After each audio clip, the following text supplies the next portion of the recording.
What's going on, noisy neighbors? It's your boy, Big Boy Noise. I'm right here in the Boom Boom Room, and today is a good day. It's always a good day when you ain't got to get up and go to work. You know what I mean? But even when you got to get up and go to work, that's a good day too. But anyway, guys, I'm in the Boom Boom Room. You know, I ain't been in here in a little while. I figured I'd go over a couple little things that were on my mind. One thing being, polyamos are due on next Saturday. This Saturday coming up. This Saturday coming up. Polyamos are due. Our polyamo pot recipient this Saturday coming up will be my guy, Osama bin Smoking, everybody. Our newest to join the polyamo crew. Osama bin Smoking will receive his $105 pot this Saturday. So, guys, please make sure you get your $15 polyamo donations in. What's polyamo? If you don't know what polyamo is by now, go look at some of my older videos. I mean, some of my other videos, because I ain't got time to break that down. But anyway, I made me a little ammo run with the 235 class that I took the other day. I used 50 rounds of my own Blazer brass. So when I use something, I like to replenish it ×2. So I'll use 50 rounds. So I replenished it with 100 rounds. 100 rounds. I heard those Full Metal Jacket brass. You know, so it put back the 50 I used plus 50 on top of that. Okay, I also grabbed some double aught. Oh, I dropped some double aught buck. Not a big ammo haul, just a quality ammo haul though. I said, okay, let me just grab 2 boxes of double aught buck. I'm such a slug lover, but I had some double aught buck, but I said, let me keep my double aught buck stock going up and up. You know what I mean? One of my rounds I don't grab as much of, because I love slugs so much when I go to the range. But double aught buck is great for defending a home and just multi-purposes. So I said, let me just grab a couple. I'm not gonna go crazy. They want to spend too much money. I spent $50 flat at Cabela's. Okay. And the last thing I grabbed was, you guys remember when I tested out this sweet Sig Sauer V-Crown Elite Defense Hollows? Really good stuff, man. 124 grain. Remember, I ran it, and it really ran, and gave a nice tight group, and I liked it a lot. So I figured I'd get some more of that. I'm about to fill up this mag on my FN Reflex with some as I talk to you guys now. Let's look at how pretty this stuff. I really think this stuff is really pretty, and I'm going to keep getting more and more and more and more of this stuff here. Where are we opening this from?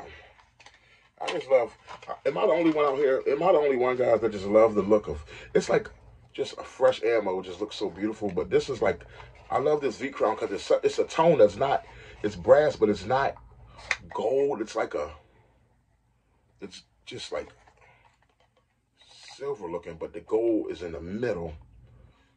The gold is in like the middle of the primer. What I remember, it's just a unique round, man. It's just unique. But anyway, I'm about to load some of this stuff.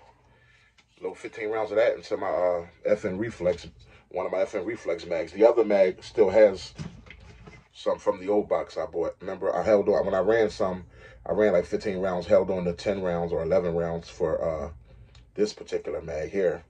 But while I was out, I said, you know what, time to grab some more of this stuff for my other mag. But anyway, I want to go over a couple quick. Well, first of all, one thing I want you guys to share with me is, which is the ammunition that you don't grab, that you will say that you don't grab enough of, for whatever reason, whether it's expensive or whether you don't run that particular gun as much. What is the ammunition that you don't grab as much that you grab, that you grab other ammunitions? Like for me, it would be hollows. I don't grab as many hollows as I do Full Metal Jacket. You know what I mean? When it comes to calibers, I would say double aught buck would be one that I don't grab as much of as like I grab slug. Or a lot of people with 45 ACP, they don't grab as much of that as they grab 9mm. Same here because of the price.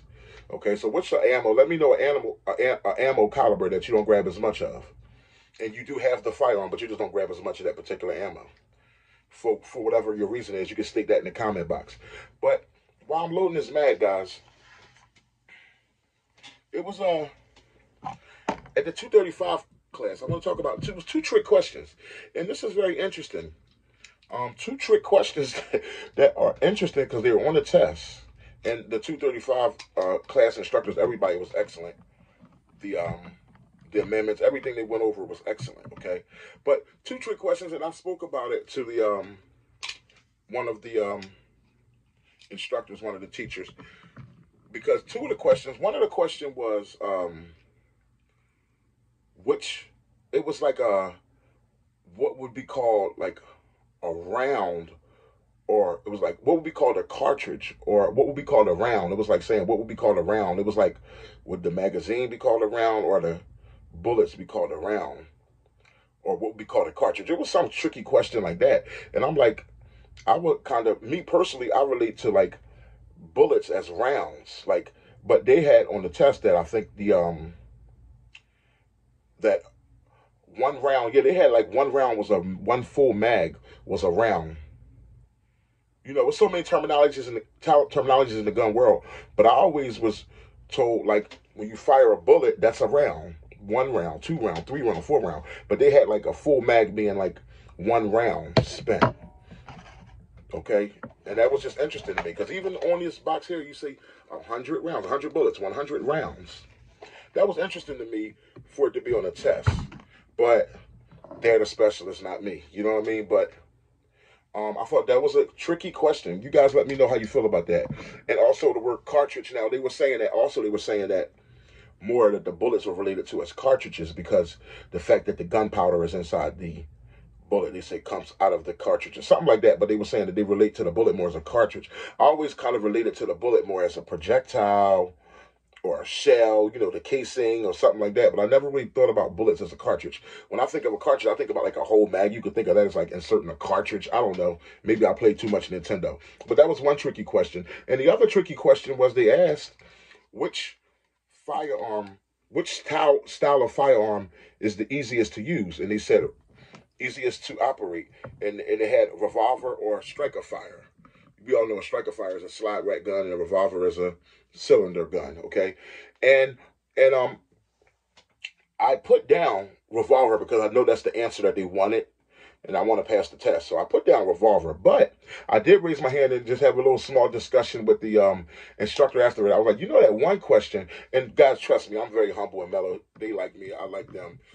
I'm never the guy trying to be like the know-it-all in the classroom. So I kind of present stuff. If I raise my hand, I present it as a conversation, not as saying I'm right, you're wrong. I just present it as a conversation. Once the test was over and everything was marked, I was like, you know, they had one. I talked about both questions, but I said, you know, they had one question on there that's kind of a generational question. Technical difficulties. My phone is running out of space. But anyway, guys, what I was talking about was we all know that the revolver will be the easiest to shoot, but how about reloading? That's part of using the firearm. The test says which firearm is the easiest to use. So with a revolver, you have to find that switch, get the plunger to pull out the bullets, then put more bullets in. As with a semi-auto, you just drop the mag, pop another mag in there, and get busy. So that's what I mean by a trick question. And I just thought that was interesting for trick questions to actually be on a test. Now, I answered it the right way because I answered it because I know what they wanted to hear, that a revolver was the more simple, more easiest gun firearm to use than rather than a slide fire because you have to rack it. But to me, it's really in reality, I think the easiest firearm to use would be a semi, you know, come on, God, oh God, now my brain gonna do this. Striker fire, rack the gun and then shoot, because after you rack it, you can shoot, you can shoot more bullets, and not just that, drop a mag, pop another mag in, and keep shooting. With a revolver, it's harder to do that. And then you get one of those little speed cap things. It's just more complicated to me. I think a revolver is actually more difficult to use, but when they say use, they should be more detailed, like which firearm is the easiest to shoot 5 rounds through or shoot a few rounds through. Then you say, okay, revolver, you just pick it up and squeeze. You know what I mean? After it's loaded, you pick it up and squeeze. Or semi-auto, you pick it up and got to rack it. It's just, I think it could have been more detailed, especially for a test that somebody could mess around and fail by answering the wrong way. Now, if I had answered with my own feelings, I would have failed. But I knew to just answer revolver because that's what they want to hear. But from my own experience, I would say that a striker fire is the easiest firearm. But yeah, those are just trick questions. You guys let me know what you think is the easiest firearm to use. Striker fire or a revolver. You know what I mean? And that word use is a big spectrum. It's just not to pick up and fire. You know, they just said to use. Well, I'm thinking use. You think about shooting. You think about reloading. I'm going to go with a striker fire. But anyway, your boy Big Boy Noise in the Boom Boom Room, just messing around, man. Just want to say what's up to you guys. But March 2nd, Saturday, March the 2nd, guys. Let's get those payments in before Saturday, March the 2nd. So my man Osama Bin Smoking can receive his $105 polyammo pot. Your boy Big Boy Noise. Guys, don't forget to like, comment, and subscribe. Don't these hollows look good going into the mag? I really like these V-Crown. They're very affordable. I think I got a box of 20 cartridges for, was it like 15 bucks? For 20 cartridges of hollows. That's pretty good. And it's good quality hollow heads too. So yeah, something like that. I think it's like 15 or 17 bucks or something like that. Not bad at all. So he's all loaded. Now you guys run for one more. He's all loaded now. Oh no. Run for one. No, I think he's all loaded. Let's see. Yep, he's all loaded. I heard it. He's full of hollows. All right, guys. I'll talk to y'all. Peace.